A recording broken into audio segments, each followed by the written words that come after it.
Assalamualaikum warahmatullahi wabarakatuh. Kembali lagi dengan saya Yusuf Indra. Kali ini saya akan membahas mengenai proses penyembuhan asam lambung ya.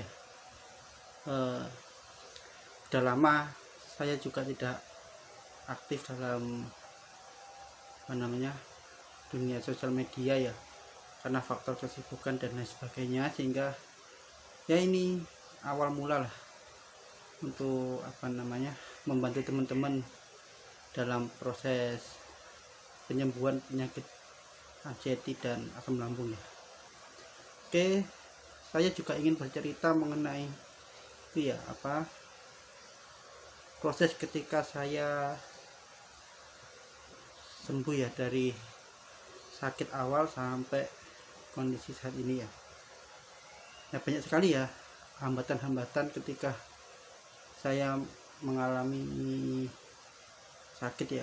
Jadi kita kan awalnya dulu kan kita tuh merasa enakan ya, merasa baikan, bisa makan atau mengkonsumsi berbagai macam makanan dan minuman. Nah tiba-tiba kita langsung dihadapkan oleh kondisi pantangan ya.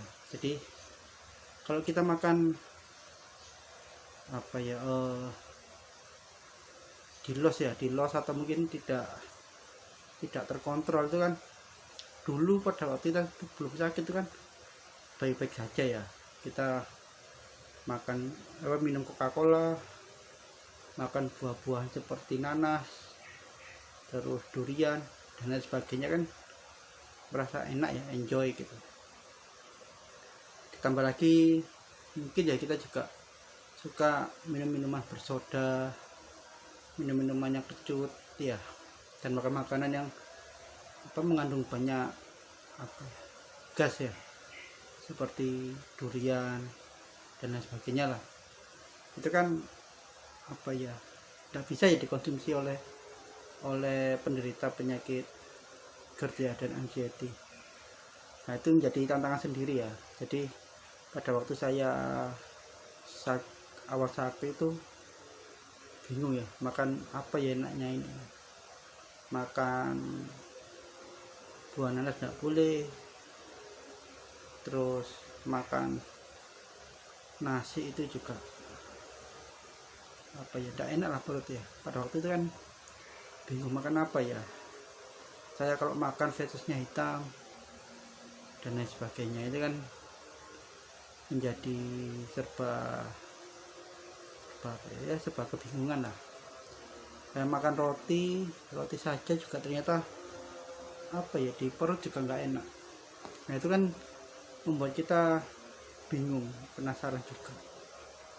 Nah terus akhirnya itu ya, saya mencoba untuk selalu mengkonsumsi makanan nasi ya. Jadi saya baca-baca dan melihat referensi dari Google, referensi dari YouTube dan sebagainya.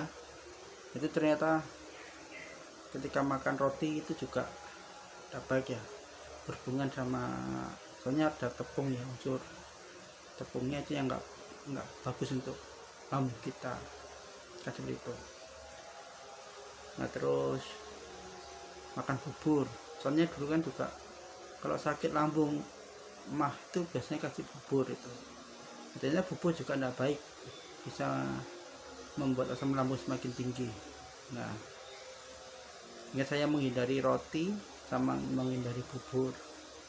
Terus ya makan makanannya apa aja ya, nasi, telur, tahu, tempe, terus makan soto mungkin ya yang ada kuahnya dan lain sebagainya ya. Ternyata soto juga kalau terlalu sering juga tidak bagus ya, soalnya mengandung banyak lemaknya ya. Awal-awal memang ketika sakit itu kacau, bingung. Dari kondisi kita itu bisa mengkonsumsi segala hal, menjadi mengkonsumsinya sangat terbatas. Ini kan membuat siapa saja yang menjalani juga akan merasa kebingungan dan cemas ya. Itu kalau soal makanan ya. Jadi awal-awal saya juga memilah-milah ya, makan apa ya yang bisa membuat kita itu sembuh ya. Yang kedua, dari banyaknya makanan yang kita jumpai di sekitar kita, ternyata kok banyak sekali yang nggak boleh dimakan ya. Itu kan membuat kita juga stres ya, makan gini nggak boleh, makan itu nggak boleh, dan lain sebagainya. Sehingga saya dulu kebanyakan sih buat sendiri jadinya ya. Jadi makan nasi sama tahu, makan nasi sama tempe, buat asam-asam tahu, tapi rasa kejutnya itu enggak ada, atau enggak seberapa sih. Dikasih satu apa namanya, belimbing wulu ya, kasih satu belimbing wulu aja, enggak usah banyak-banyak. Itu kan seperti itu ya. Jadi setiap hari makanan yang saya konsumsi itu juga ya situ itu aja lah variannya. Saya enggak terlalu apa ya, banyak yang dipikirkan ya. Soalnya konsumsi bahan makanannya juga terbatas ya, gitu ya. Terus yang kedua, selain perihal makanan itu ada perihal yang namanya itu ya, apa namanya, stres ya. Jadi selain makanan itu kita juga apa ya, dihujani ya, atau mungkin banyak sekali informasi yang masuk ke kita ya mengenai gejala-gejalanya. Jadi makanya kita sakit keliengan, waduh keliengan itu kok saya rasakan terus menerus. Terus kita searching di internet ya, di Google, yang keluar mesti penyakit kronis ya, kritis gitu. Itu kalau keliengan ya. Belum lagi kalau leher kita terasa kaku, tegang, dipegang sakit. Nah itu kan juga kita searching di Google, informasi yang kita dapatkan juga banyak, dan merujuknya itu mesti penyakit yang kronis ya, kayak apa namanya, itu apa, kelenjar getah beningnya aktif, nanti bisa seperti ini gitu. Itu ada indikasi penyakit kelenjar getah bening dan lain sebagainya ya. Jadi yang kita baca itu seperti itu.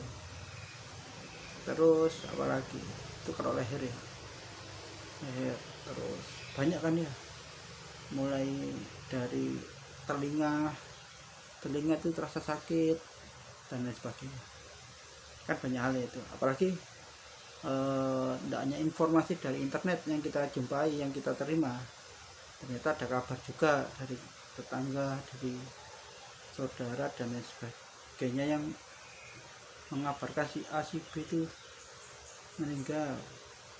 Nah ini kita kan sebenarnya kepo ya, meninggal kenapa gitu, karena sakit ini, sakit itu gitu. Terus habis itu gejalanya apa, gejalanya ini gitu. Gejalanya kok persis sama saya ya, nah gitu ya. Nah itu kan kita sering gitu ya. Jadi saya dulu tuh sering mengalami hal seperti itu. Banyak sekali hari-hari yang saya lalui itu penuh dengan kecemasan ya. Tidak ada hari tanpa cemas, itu pasti. Itu seperti itu. Berkegiatan pun juga tidak enak, tidak nyaman. Pikiran tidak bisa fokus. Pasti yang dibayang-bayangkan itu mesti perihal sakit kita ya.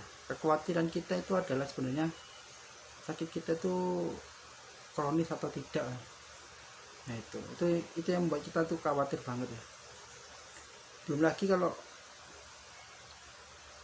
berurusan dengan pekerjaan ya. Kalau kita enggak kerja juga kan, ke depan juga wah bisa kacau kan ya. Kalau sebagai pegawai kita sudah dipecat. Nah, kalau saya sendiri juga jualan juga enggak jalan-jalan kan ya, apa ya, bisa bangkrut ya, bisa tutup, gulung tikar dan lain sebagainya.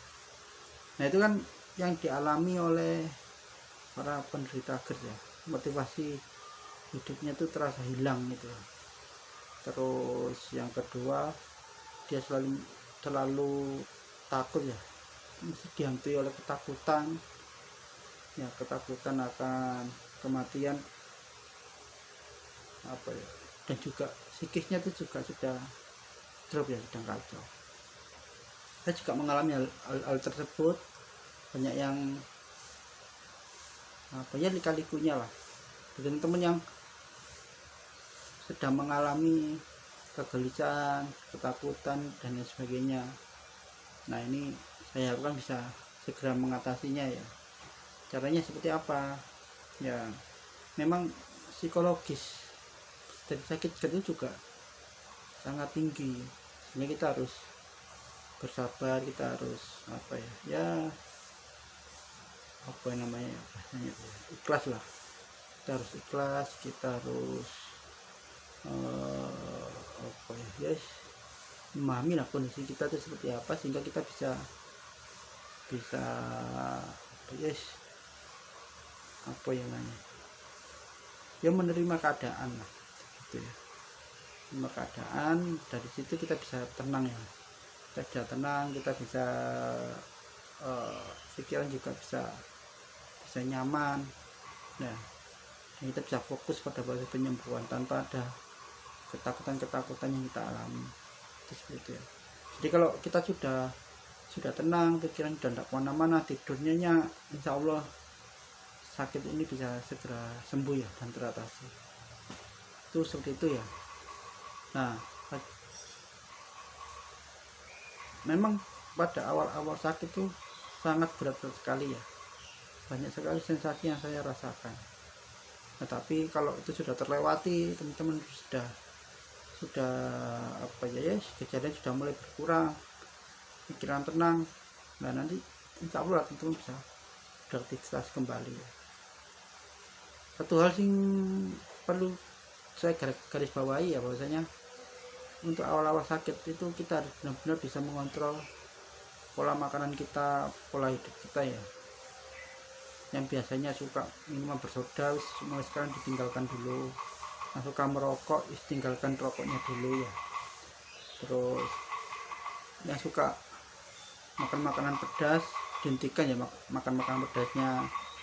Terus yang suka minum minuman dingin, yang mulai sekarang terbiasalah dengan minum minuman yang suhu normal dan hangat ya.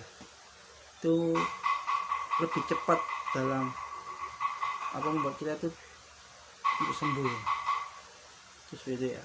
Nah, obat yang saya konsumsi ya itu sebenarnya bervariasi ya, mulai dari awal sampai sekarang. Itu obat dari dokter memang saya konsumsi ya. Itu setelah agak mendingan, saya juga selalu minum degan hijau ya, jadi kelapa muda itu mesti saya konsumsi setiap hari dulu ya. Saya selalu mengkonsumsi setiap hari kelapa hijau, kelapa muda, kelapa hijau saya konsumsi setiap hari. Nah, itu efeknya lumayan. Terus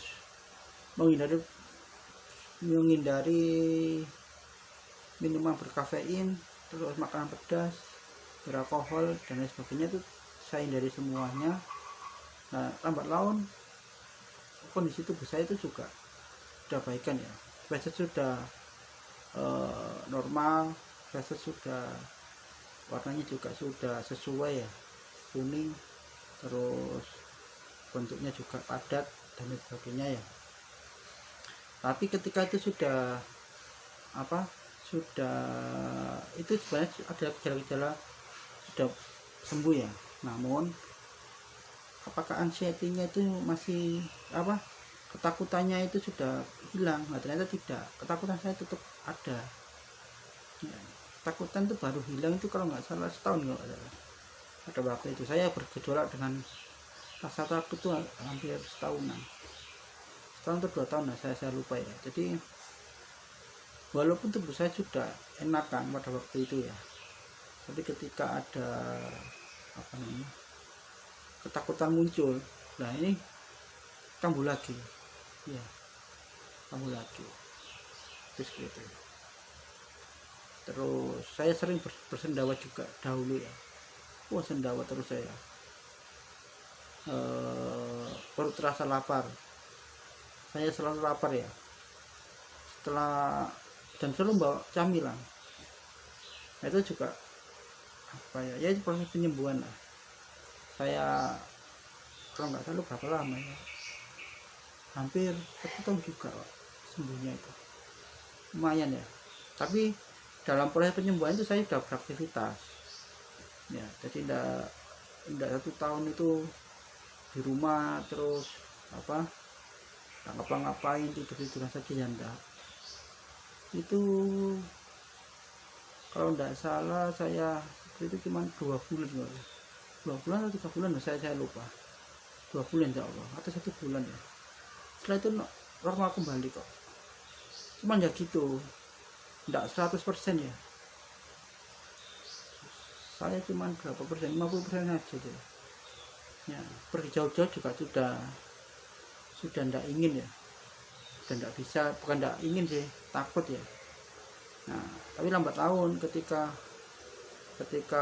apa namanya, saya mencoba untuk berikhtiar ya, memilah-milah makanan yang bisa dimakan dan tidak, terus ketakutan juga kita lawan nih.